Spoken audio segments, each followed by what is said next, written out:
सभी किसान भाई और व्यापारी बंधुओं को मेरा नमस्कार। आज है 9 दिसंबर, आप देख रहे हैं कमोडिटी समीक्षा, आपका अपना चैनल। हमेशा की तरह चर्चा होगी डिफरेंट एग्री कमोडिटीज़ के ट्रेड पे, और जिसमें हम चर्चा करेंगे क्या रह सकता है आज मार्केट का रुझान, मेजर फंडामेंटल्स क्या हैं और क्या डिमांड और सप्लाई का फंडामेंटल चल रहा है। सारी चीज़ें डिस्कस करने वाले हैं, तो लास्ट तक आप जुड़े रहेंगे। और आगे बढ़ने से पहले एक छोटा-सा डिस्क्लेमर रहेगा कि ये वीडियो टोटली एजुकेशनल पर्पस के लिए है। अगर आप वायदा बाजार में ट्रेड करते हैं तो अपने बुद्धि विवेक से करें, उससे रिलेटेड जो डॉक्यूमेंट है उसको पढ़ें। वायदा बाजार में ट्रेड करना काफ़ी ज़्यादा रिस्की रह सकता है। शुरुआत करते हैं हमेशा की तरह हम आज ग्वार सीड के साथ में। और ग्वार सीड में जिस हिसाब से अभी मार्केट में मूवमेंट हो रहा है, काफ़ी सारी उम्मीदें निकल के आ रही हैं, क्योंकि जिस हिसाब से प्राइस लगातार बने हुए ऊपरी स्तरों पे मैं देख रहा था, ग्वार सीड के जो भाव थे 4800 के ऊपर ट्रेड करते हुए दिख रहे हैं, चाहे जोधपुर मार्केट हो चाहे बीकानेर मार्केट हो। वहीं अगर आप ग्वारगम की बात करेंगे तो 8900 के ऊपर ट्रेड करते हुए ग्वारगम के भी प्राइस दिख रहे हैं। अगर गेन के हिसाब से पूछेंगे, जोधपुर मार्केट 4821 के आसपास ट्रेड हो रहा था कल। और वहीं अगर आप बीकानेर मार्केट देखेंगे तो 4750, ग्वारगम की अगर आप बात करेंगे तो 8945, लगभग 8945 के आसपास ट्रेड करते हुए दिख रहा था। तो ओवरऑल देखेंगे तो ये तीनों हरे निशान में ट्रेड कर रहे हैं। ग्वार सीड में लगभग 1% तक की तेजी कल हमें देखने के लिए मिली थी, स्पेशली जोधपुर मार्केट में देखेंगे तो। वहीं अगर वायदा बाजार की बात करेंगे, जनवरी कॉन्ट्रैक्ट जो था कहीं ना कहीं ये भी 4884 के आसपास ट्रेड कर रहा था, लगभग 0.7% की तेजी के साथ। और ग्वारगम की अगर आप बात करेंगे तो 8921 के आसपास ट्रेड करते हुए दिखा था।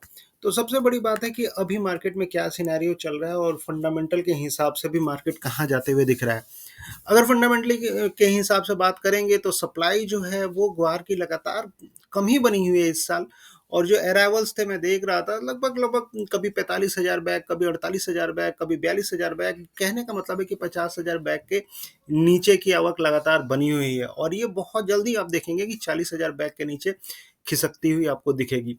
तो आवक के हिसाब से अगर आप टोटल आवक की बात करेंगे तो लगभग 18 लाख बैग के आसपास की आवक अभी तक 2025-26 में हो चुकी है।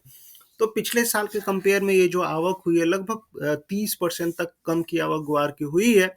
और इसके हिसाब से हम देख रहे हैं कि जो मार्केट है, लगातार सेंटिमेंट जो है ग्वार का पॉजिटिव बनते हुए दिखा है।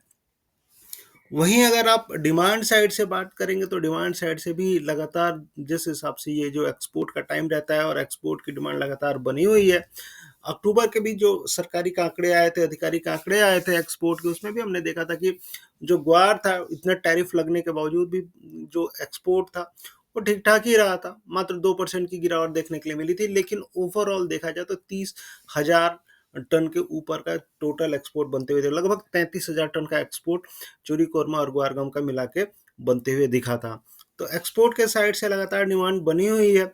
और ये जो टाइम रहता है, जनरली अगर आप देखेंगे, टोटल फोकस ऑयल रिग्स के ऊपर रहता है। और ऑयल रिग्स में देख रहा था अमेरिका में लगातार बढ़ते हुए दिखे हैं। अगर लास्ट वीक की बात करेंगे 5 दिसंबर को, तो 549 रिक्स बनते हुए दिखे थे, 5 रिक्स बढ़ते हुए दिखे थे, यानी तेल कुओं की संख्या 549 तक पहुंची थी। वही कनाडा में भी 191, लगभग 3 रिक्स। तो कहने का मतलब इंटरनेशनल मार्केट में भी अगर आप देखेंगे तो 14 रिक्स लगभग नवंबर में बनते हुए दिखी थी। तो धीरे धीरे रिक्स, जो तेल के कुओं की संख्या है, वो बढ़ती हुई दिखी है। और इस बीच में जो बातें हो रही हैं एक्सपोर्ट को लेके, सबसे बड़ी बात है कि रसिया से लगातार डिमांड बढ़ती हुई दिखी है। रशियन प्रेसिडेंट सॉरी आए थे व्लादिमीर पुतिन, और यहाँ पे उनने जिस हिसाब से ट्रेड डील हुई और जिस हिसाब से डिफेंस डील के बारे में बातें, बहुत सारी बातें हुई। तो एक उम्मीद ये भी निकल के आ रही है कि आगे चल के रसिया से लगातार डिमांड ग्वार गम की बनी रहेगी। रसिया इस समय यूएस को पीछे छोड़ के नंबर 1 बायर ग्वार गम का इंडिया का बन चुका है। जो रिसेंट आंकड़े आए थे उसमें मैंने देखा था जो सबसे ज़्यादा एक्सपोर्ट हुआ था वो रसिया को हुआ था, और रसिया से लगातार डिमांड बनती हुई दिखी है। चाइना से उसी तरह डिमांड बनी है। चूरी कोरमा की जो डिमांड है वो भी लगातार आप देखेंगे यूरोपियन कंट्री से लगातार बनती हुई दिखी है। तो ओवरऑल फंडामेंटल आप देखेंगे, चाहे वो डिमांड साइड से हो चाहे वो सप्लाई साइड से हो, वो दोनों सपोर्टिव होते हुए दिखे हैं। अभी ट्रेड डील को लेके बातें हो रही हैं, और आप देखेंगे कि जो ट्रेड डील की बातें हो रही थी, ओवरऑल आप देखेंगे तो जो अमेरिका के जो डेलीगेट्स हैं वो इंडिया में विजिट करने वाले हैं 10 तारीख को। ठीक है। 10 से 12 दिसंबर के बीच में, और इसमें ट्रेड डील को लेके, ट्रेड टैरिफ को लेके बातें हो सकती हैं, और उम्मीद है कि आगे चल के जो टैरिफ को इंडिया पे कम किया जा सके।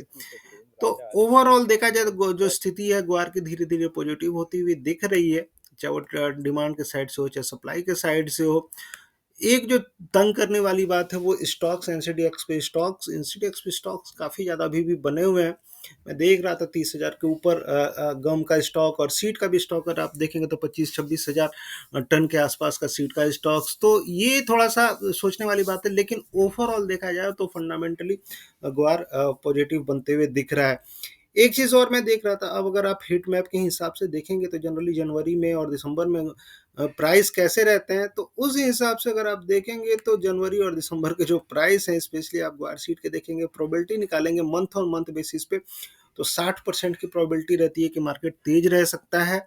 ये मैंने निकाला है 2014 से लेकर 2025 तक। 2025 का भी मैंने नहीं है डाला है, 24 तक देखिए। 24 तक अगर 10 साल हो रहा था, 10 साल में 5 बार 6 बार ऐसा हुआ है कि मार्केट पॉजिटिव बंद हुआ है। वही हाल जनवरी में भी। तो जो पॉसिबिलिटी बन रही है आपको दिसंबर और जनवरी में तेजी की पॉसिबिलिटी 60% तक बनती हुई दिख रही है, और मार्केट पॉसिबिलिटी और अनुमान पे ही चलता है। और जिस हिसाब से पॉसिबिलिटी भी बन रही है, तो मुझे ऐसा लगता है सप्लाई और डिमांड देखते हुए कि दिसंबर और जनवरी इस साल ग्वार के लिए काफ़ी ज़्यादा बेहतरीन रहने वाला है। फरवरी में बहुत ज़्यादा बढ़त नहीं रहेगी। जो बढ़त रहेगी आपको दिसंबर और जनवरी में, उसके बाद फिर दूसरी बढ़त जो देखने के लिए मिलेगी मार्च अप्रैल में देखने के लिए मिलेगी। तो अभी मौका है, जिनने नवंबर में खरीदारी की है वो अपनी प्रॉफिट बुकिंग दिसंबर और जनवरी के लास्ट में करेंगे। तो मुझे ऐसा लगता है कि दिसंबर और जनवरी में मार्केट ग्वार का काफ़ी ज़्यादा तेज रह सकता है। अगर लेवल के हिसाब से बात करेंगे तो कल हमने देखा था, लास्ट वीक एक बहुत बड़ा सा कैंडल वीकली चार्ट पे बनते हुए देखा था, और इसके हिसाब से इसका मतलब ये हुआ, इतना बड़ा कैंडल बनने का मतलब ये हुआ कि मार्केट में खरीदारी भर भर के हुई है। तो अभी जो सिनेरियो बन रहा है, मूविंग एवरेज के आसपास मार्केट रेजिस्टेंस लेते हुए दिख रहा है, और मूविंग एवरेज 4950 के आसपास अगर मार्केट अगर निकलता है आज के सेशन में, चाहे अगले दो तीन सेशन में, तो फिर उम्मीद करिए कि ये 5100 से लेके 5050 तक जाने की कोशिश करेगा। तो ओवरऑल मेरे हिसाब से भी 100-150 रुपये अभी आपको इस वीक में देखने के लिए, अपसाइड में देखने के लिए मिल सकते हैं। यहाँ से मार्केट 5000 तक जाते हुए दिख रहा है। वहीं अगर आप गम की भी बात करेंगे तो गम में भी लगभग वही सिनेरियो, और जो क्लोजिंग कल हुई थी मूविंग एवरेज के ऊपर, और जिस हिसाब से भी मार्केट है, अगर ये लेवल टूटता है यानी कि 9000 के ऊपर का लेवल तोड़ता है, तो मार्केट सीधे 9500 जाने की कोशिश करेगा। तो ओवरऑल सीड हो चाहे गम हो, दोनों में तेजी का माहौल बरकरार रह सकता है। तो जो भी गिरावट है, सीड हो चाहे गम हो, आपको खरीदारी के मौके मिलेंगे। सपोर्ट जो है गम का 8800 के आसपास है, और सीड का जो सपोर्ट है अभी के लिए 4800 के आसपास है। तो ये आज का सपोर्ट बता रहा हूँ, उसके नीचे फिर जाएगा तो फिर सपोर्ट हम चेंज करेंगे, लेकिन अभी फिलहाल के लिए ये सपोर्ट आपको ध्यान में रख के चलना चाहिए। अब फटाफट बात कर लेते हैं मसालों के ऊपर, और मसालों में जो सिनेरियो है, सबसे बड़ी बात है हल्दी की बात करेंगे। और हल्दी में आप देखिए, ये वीकली चार्ट में मार्केट मूविंग एवरेज के ऊपर बना हुआ है। मूविंग एवरेज को टच करके 50 डेज का मूविंग एवरेज टच करके मार्केट ऊपर खिसकते हुए दिखा है, और लगातार मार्केट इन्हीं दायरे में ट्रेड करते हुए दिख रहा है। मैं आपको बता दूं, हल्दी में मैंने काफ़ी सारे चीज़ें डिस्कस की है, और लगातार मैं ट्रैक करते आया हूं, सप्लाई को लेके, डिमांड को लेके, क्रॉप को लेके।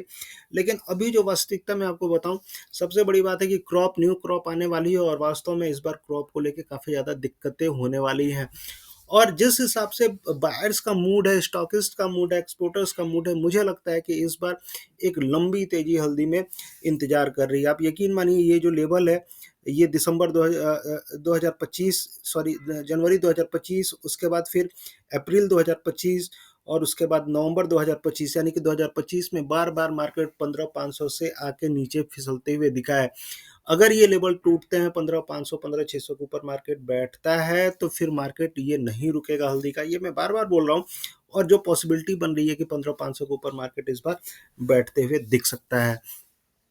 आज के सेशन के लिए अगर आप पूछेंगे मुझसे, तो 14,000 एक इंपॉर्टेंट सपोर्ट रह सकता है। मुझे नहीं लगता है 14,000 के नीचे मार्केट अभी फिलहाल के लिए जाना चाहिए, और ऊपर में फिर देखेंगे जो दिसंबर में जो भाव है, दिसंबर कॉन्ट्रैक्ट मुझे लगता है 15,500, और जो अप्रैल कॉन्ट्रैक्ट है जिसमें सबसे ज़्यादा पोजीशन शिफ्ट होते हुए दिखे, अप्रैल कॉन्ट्रैक्ट एक्टिव कॉन्ट्रैक्ट बन चुका है।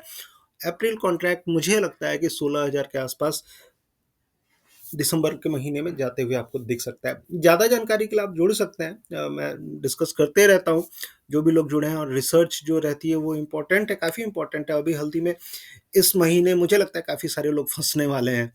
तो अपने बुद्धि विवेक से करें हल्दी में ट्रेड, और बहुत सारी चीज़ें हैं हल्दी में आपको ट्रैक करने की ज़रूरत है, क्योंकि अभी आगे चल के एक्सपोर्ट की डिमांड निकल के आएगी, रमज़ान की भी डिमांड सारी निकल के आएगी, तो देखना है कि कैसे मार्केट ट्रीट करता है।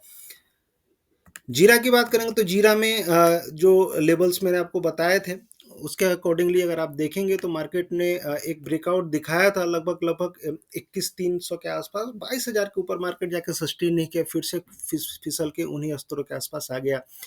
अभी मार्केट जो है 21,000 20,900 के आसपास ट्रेड ट्रेड कर रहा है। अगर आप टेक्निकल के हिसाब से देखेंगे तो टेक्निकल में जब भी ब्रेकआउट होता है मार्केट थोड़ा सा नीचे आके फिर ऊपर जाने की कोशिश करता है। तो मेरे हिसाब से आज के सेशन के लिए 20,900 20,800 एक इम्पॉर्टेंट सपोर्ट रह सकता है। और जो ओवरऑल ट्रेंड है, मुझे लगता है जीरा का पॉजिटिव रहना चाहिए। अभी हाल फिलहाल में आंकड़े आए थे सोइंग के आंकड़े, और मैं देख रहा था सोइंग के आंकड़ों का अकॉर्डिंगली जो एरिया है 2.6 लाख, सॉरी 2.6 लाख हेक्टेयर के आसपास गुजरात का एरिया जीरा का बनते हुए दिखा था 8 दिसंबर तक। पिछले साल के कंपेयर में लगभग लगभग सेम, पिछले साल भी 2.62 लाख हेक्टेयर। तो एरिया के वाइज देखा जाए पिछले साल के कंपेयर में जो सोइंग है लगभग लगभग सिमिलर चल रही है, लेकिन राजस्थान में एरिया कम हुआ है। बहुत लोग पूछते हैं राजस्थान के आंकड़े और राजस्थान के सोइंग नंबर, तो गवर्नमेंट जनरली निकालती नहीं है, ये अपना खुद का सर्वे रहता है। गवर्नमेंट के नंबर्स इस तरह अभी प्राइवेटली पब्लिकली नहीं निकलते हैं राजस्थान सरकार के। तो आप लोग जो भी है कांटेक्ट है उससे आप कांटेक्ट करिए और पता करिए कितने नंबर्स राजस्थान में, लेकिन राजस्थान में इस बार सोइंग एरिया कम होते हुए दिखा है। तो ओवरऑल आज के लिए जीरा की अगर आप बात करें तो 20,800 एक सपोर्ट रहेगा, और ऊपर में मार्केट अगर चलता है तो फिर धीरे धीरे 21,800 22,000 तक आपको लेवल्स आपको जीरा में बनते हुए दिखेंगे। जीरा में मेरे हिसाब से ओवरऑल मार्केट तेज रहने वाला है। धनिया की बात करेंगे तो धनिया में मैं बार बार बता रहा था, धनिया में जिस हिसाब से ब्रेकआउट दिखा था और मार्केट काफ़ी ज़्यादा तेज बनते हुए दिखा था, लेकिन एक चीज़ है अगर आप देखेंगे तो मार्केट अभी भी ओवर बॉट रीजन में है, और इसमें मुझे लगता है कि मुनाफा वसूली कभी भी आ सकती है। इन स्तरों पे कोई भी धनिया में हाथ लगाना नहीं चाहता है, और धनिया का मार्केट जिस हिसाब से एरिया भी बढ़ रहा है, गुजरात हो चाहे राजस्थान हो मध्य प्रदेश हो, तो एरिया बढ़ने की बातें हो रही हैं धनिया की, और जिस हिसाब से हम देखेंगे कि थोड़ी सी गिरावट आपको धनिया में गिरते हुए, लेकिन फाइनल नंबर क्या रहेगा एरिया का वो तो हम देखेंगे। इतने महंगे सीड पे कौन बो रहा है, क्या कितना बो रहा है, ये देखने वाली बात है। लेकिन गुजरात में एरिया बढ़ते हुए दिखा, लगभग 75,000 हेक्टेयर के आसपास की सोइंग गुजरात में धनिया की हो चुकी है। तो आज के लिए अगर आप बात करेंगे तो जो भी अपसाइड जाएगा, मान लीजिए 10,700 10,650 के आसपास वहाँ से बिकवाली बनेगी, और नीचे में जो सपोर्ट रहेगा लगभग लगभग 10,000 के आसपास का आपका सपोर्ट रह सकता है। कैस्टर की बात करेंगे, कैस्टर में जो भी गिरावट है खरीदारी के मौके आपको बने हुए हैं, लगातार बने हुए हैं। 6850 एक अच्छा खासा सपोर्ट रह सकता है, अगर नीचे में मिलता है लेवल तो वहाँ पे आपको खरीदारी के मौके बनते हुए दिखेंगे। मार्केट फिर से कैस्टर में 7200 के आसपास जाते हुए दिख सकता है। कुक्कुट की बात करेंगे, कुक्कुट में भाई साहब जो सिनेरियो अभी है मैं देख रहा था, कुक्कुट में स्टॉक्स एनसीडीएक्स पे हैं ही नहीं। एनसीडीएक्स पे सिर्फ 46 टन के आसपास का स्टॉक है। पिछले साल अगर आप देखेंगे तो 5,000 टन के ऊपर का स्टॉक था। अभी एनसीडीएक्स में कुक्कुट का कॉटन सीड ऑयल के का स्टॉक्स ही नहीं है। प्रोडक्शन की बात करेंगे, कॉटन का प्रोडक्शन 10 साल के न्यूनतम स्तर पर लगभग 309 लाख बेल्स के आसपास अनुमानित है कॉटन एसोसिएशन ऑफ इंडिया ने। यानी कहने का मतलब कॉटन का प्रोडक्शन काफ़ी ज़्यादा कम, उसके चलते सप्लाई काफ़ी कम रहने वाली है।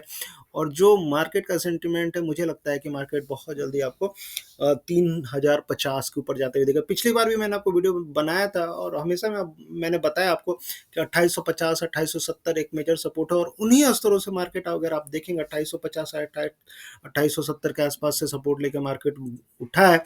और जिस हिसाब से भी सिनेरियो है, मुझे लगता है 3100 के लेवल आपको कुक्कुट में बहुत जल्दी बनते हुए दिखेंगे। तो जो भी गिरावट कुक्कुट में हो रही है, मेरे हिसाब से यही सलाह रहेगी कि कुक्कुट में आपको खरीदारी करके चलना चाहिए।